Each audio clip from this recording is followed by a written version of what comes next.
Hey everyone, Jason Fung here, architect working in Toronto since 2016. Doing my daily video log.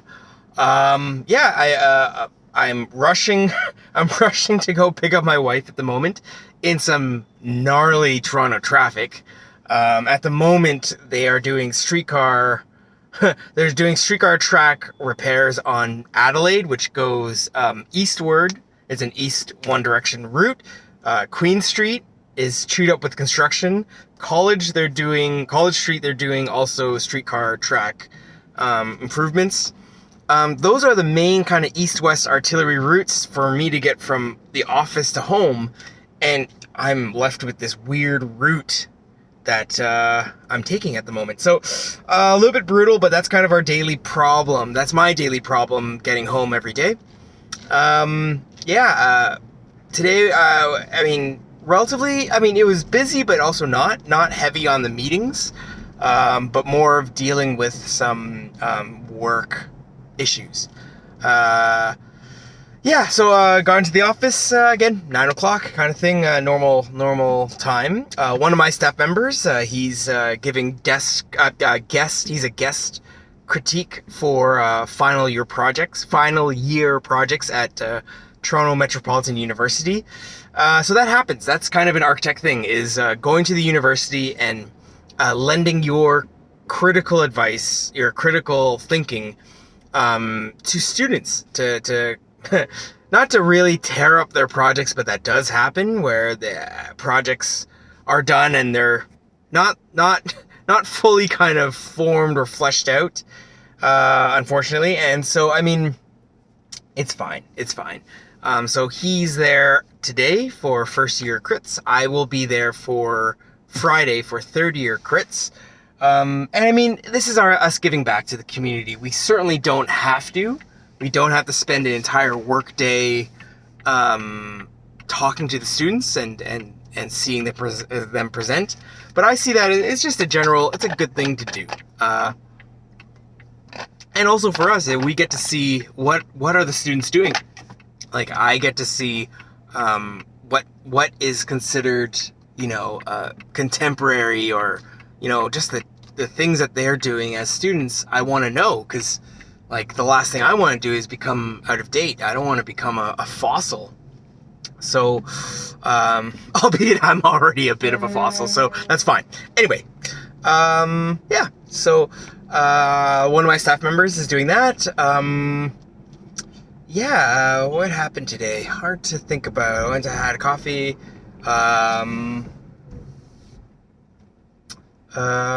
So we're dealing with some problems on a project. I might have mentioned it yesterday with a contractor that has the client's ear. We have contractors that we enjoy working with just from previous experience, and there's no money involved. Like, there's no, like, they don't pay us to endorse them. They're just good companies to work with. And one of them, we reached out just on a whim to say, hey, like, based on the drawings that we've done, and they're not perfect, these drawings are nowhere near what a proper pricing tender set should be, but based on this, what do you think, what kind of targets do you think we can hit with this this design currently? And he came back, he's like, yeah, I can do this price, and I think with a contingency of this much, and it was very reasonable. And so we presented that back to the client and said, hey, like, listen, you've got this contractor, and that's fine, but we also have this other contractor that we know that they can do the work, and we think that they'll execute this well, and it is a crunch, but this is the way we would recommend we go for this project. So, we did that. It didn't go over great. There's a little bit of annoyances that they're like, why aren't we in the ground? What are we waiting on? All this kind of stuff. And that happens, there's an airing of grievances in a project. It's not all, there's a honeymoon period, and then there's a moment where, just stresses are high. And so anyway, that's where we're at the moment. Let it cool down for an evening, and we'll go back to it tomorrow and try to smooth things over with, like giving our advice, like on the most honest advice is the most difficult one to hear. And we are trying to all do the best job that we can to get this common vision on wheels. So that's what happened. I had an acupuncture session at noon. I have lower back issues to deal with. And I mean, I'm not totally on board with Chinese medicine, so to speak. I mean, acupuncture, I do believe like there's got to be something that there's a heat lamp and they're putting a needle in and it's stimulating whatever nerve and all. Like I can get on board with that.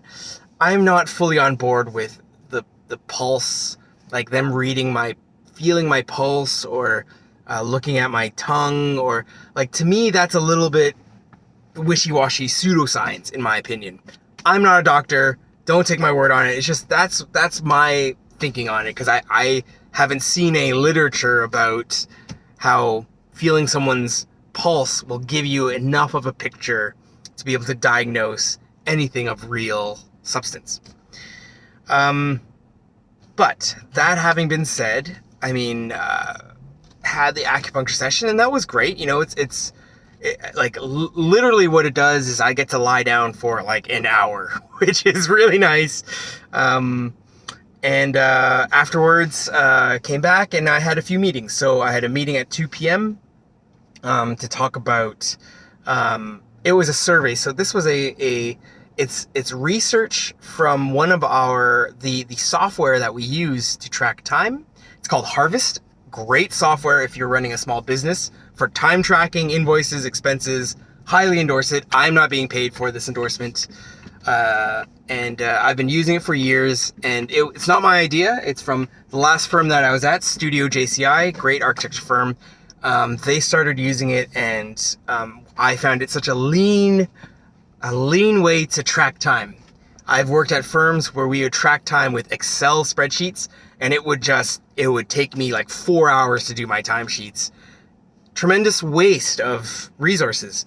I've also worked at companies where they use software that was by, startup companies that would be like geared towards construction design industry, and we were tracking every quarter hour.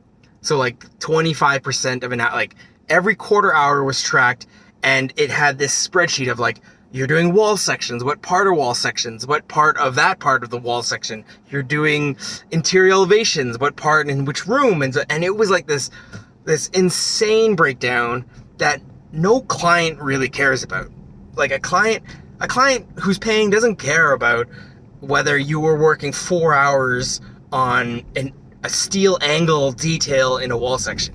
All they care about is what phase are we in, how much have we spent into this, and that's it. It's like a percentage of the agreed upon fees.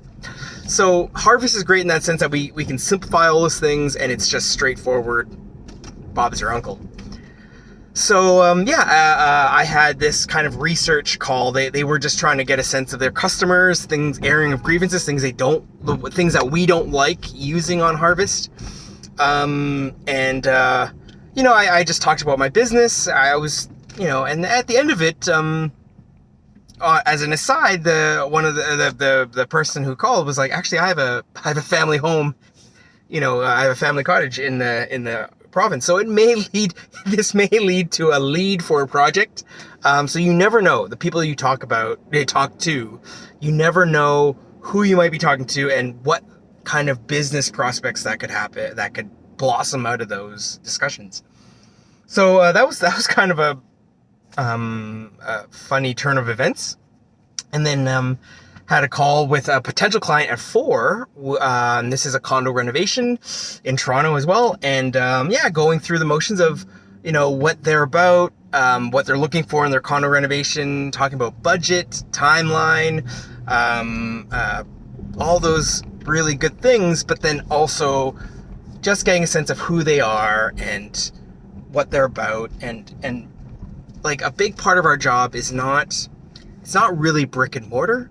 A big part of our job is connecting with people and talking to people about their hopes and dreams in their space and the future vision of where they see their lives going, where they see their lives ending up, or aging in place, or if they want to sell a space, or like there's all these reasons people take on a construction project outside of trying to do great design. There's always these reasons, you know. So yeah, that was a good call, and that ended, I want to say 5 o'clock, and then it was kind of a blur from 5 to 6. I'm also on the side, I had ordered, this is my first time ordering a Chromebook, and Chromebooks are kind of like, they're like an Ultrabook, but it runs Google Chrome OS. It's a neat thing for me at this point in my career, because I'm not doing all the drafting. I'm not doing the AutoCAD and the Revit. Like, I'm not in the trenches, you know, like doing the hard labor. I'm the person sending out the soldiers in a way. So I need a tool that does all those, like that I can quickly draw or communicate an idea, and then it's out, and then my staff handle it, kind of thing. And so I'm kind of, in a way, well suited for a Chromebook. And this particular one by Lenovo, it's reversible, so you can have it just as a whole screen, and it has a pen built into it that you pull out and you can draw. I'm like, this is kind of perfect, because we use Google Chats. Our internal system is Google Chats. It's a competitor to Slack. And in Chats, you know, we can do sketches and stuff and send out. It's like, this is how we communicate.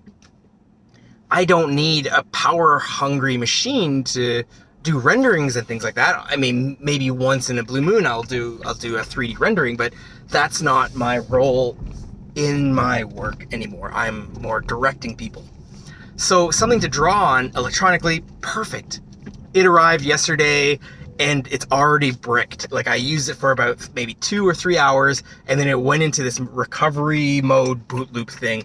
And since this morning, I've been trying to recover Chrome OS on it, and it just won't take. I've tried a USB stick, I've tried an micro SD card, I've tried an SD card, I've tried like all sorts of ways to recover the original operating system on it. Just won't fly. So I think that this might be the end of, like, I have to RMA it, I have to return it, and that's the end of that. That was my day. Follow along if you enjoyed this, and talk to you next time. Cheers.